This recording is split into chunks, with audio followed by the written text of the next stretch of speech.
Tara, luto tayo. Magsisigang tayo ngayon ng spare ribs. Ito yung mga masasarap kainin tuwing malamig ang panahon.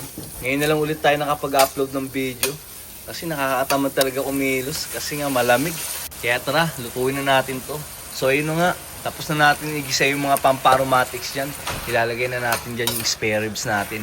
Gigisayin lang natin yan hanggang sa maging golden brown. Tapos lalagyan na natin yan ng pampalasa para kumapit sa karne niya. Naglagay din ako dyan ng konting pepper tapos konting pampalasa. Uy nga pala, ako nga lang pala yung kumakain dito ng pork sa bahay. Kasi yung mga kasama ko hindi kumakain. Or kahit anumang seafoods kasi bawal sa reliyon nila. Pero nakagawa na tayo ng separate na pagkain para sa kanila.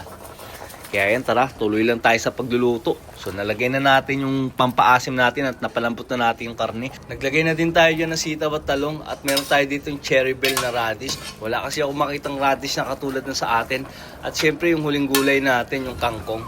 Mga ilang minuto na lang, okay na tong sinigang ng spare ribs natin. Napakasarap nito sa sausawan na patis at maraming sili. Talagang patataubin nito yung kaldero natin.